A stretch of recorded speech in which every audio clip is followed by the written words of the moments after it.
to the American people and to the world that the United States has conducted an operation that killed Osama bin Laden, the leader of Qaida, and a terrorist who's responsible for the murder of thousands of innocent men, women, and children.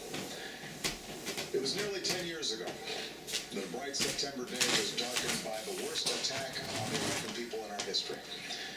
The images of 9/11 are seared into our national memory. High collapsing to the ground. Black smoke billowing up from the Pentagon. The wreckage of Flight 93 in Shanksville, Pennsylvania, where the actions of heroic citizens saved even more heartbreak and destruction. And yet we know that the worst images are those that were unseen to the world. The empty seat at the dinner table, children who were forced to grow up without their mother or their father, parents who would never know the feeling of their child's embrace, nearly 3,000 citizens taken from us, leaving a gaping hole in our hearts. On September 11th, 2001, in our time of grief, the American people came together. We offered our neighbors a hand, and we offered the wounded our blood.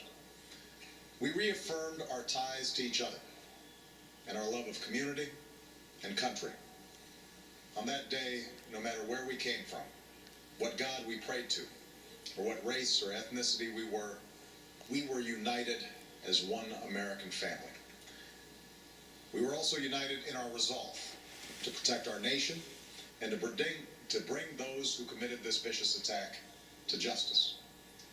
We quickly learned that the 9/11 attacks were carried out by Qaida, an organization headed by Osama bin Laden, which had openly declared war on the United States and was committed to killing innocents in our country and around the globe. And so we went to war against Qaida to protect our citizens, our friends, and our allies.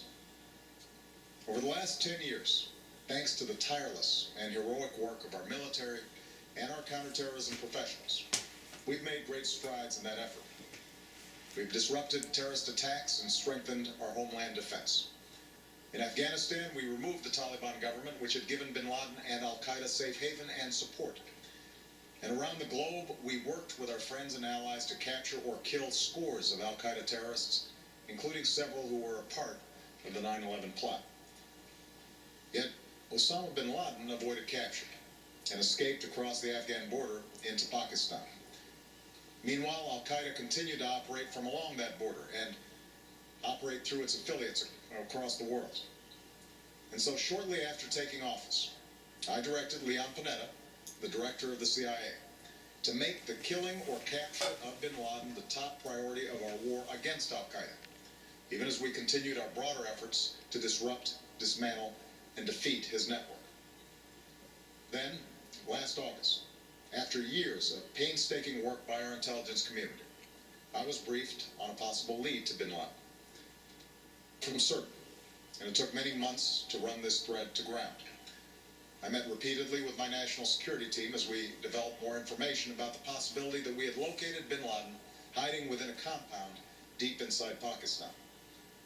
And finally, last week, I determined that we had enough intelligence to take action and authorized an operation to get Osama bin Laden and bring him to justice.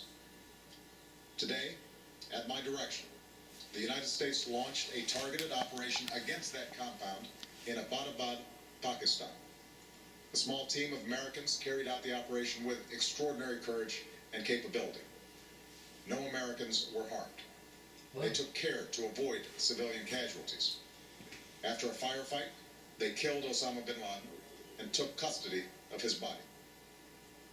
For over 2 decades, bin Laden has been Qa'ida's leader and symbol, and has continued to plot attacks against our country and our friends and allies. The death of bin Laden marks the most significant achievement to date in our nation's effort to defeat Qaida. Yet his death does not mark the end of our effort. There's no doubt that Qaida will continue to pursue attacks against us. We must, and we will, remain vigilant at home and abroad. As we do, we must also reaffirm that the United States is not and never will be at war with Islam. I've made clear, just as President Bush did shortly after 9/11, that our war is not against Islam. Bin Laden was not a Muslim leader. He was a mass murderer of Muslims. Indeed, Al-Qaeda has slaughtered scores of Muslims in many countries, including our own. So his demise should be welcomed by all who believe in peace and human dignity. Over the years, I've repeatedly made clear that we would take action within Pakistan if we knew where bin Laden was. That is what we've done.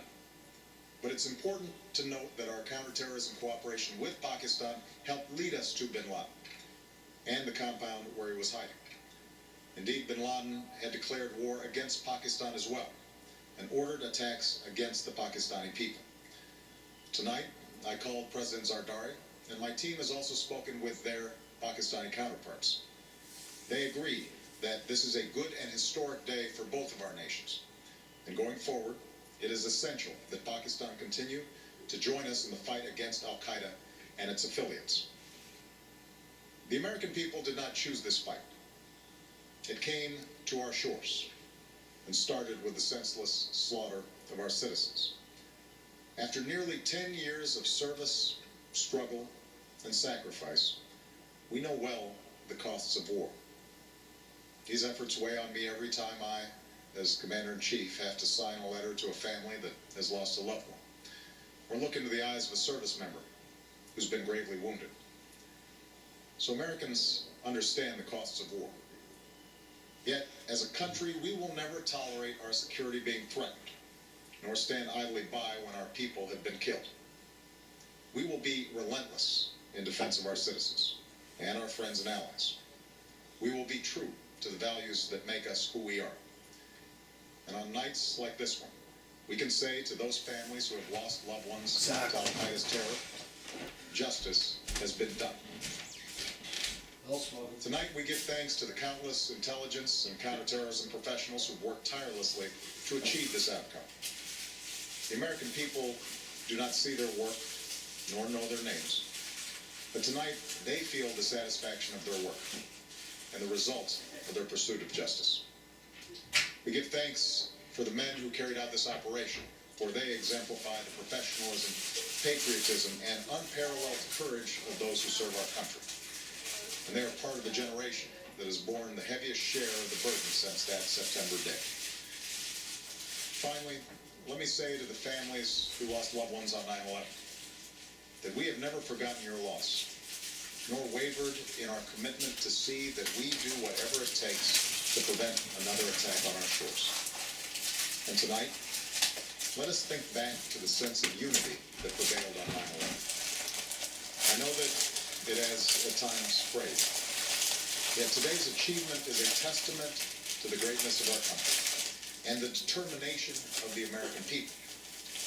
The cause of securing our country is not complete, but tonight we are once again reminded that America can do whatever we set our mind to. That is the story of our history. Whether it's the pursuit of prosperity for our people, or the struggle for equality for all our citizens, our commitment to stand up for our values abroad, and our sacrifices to make the world a safer place. Let us remember that we can do these things not just because of wealth or power, but because of who we are. One nation, under God, indivisible, with liberty and justice for all. Thank you. May God bless you. And may God bless the United States of America. And that was President Barack Obama speaking to the American people and the world indeed about the death of Osama bin Laden. If you're just joining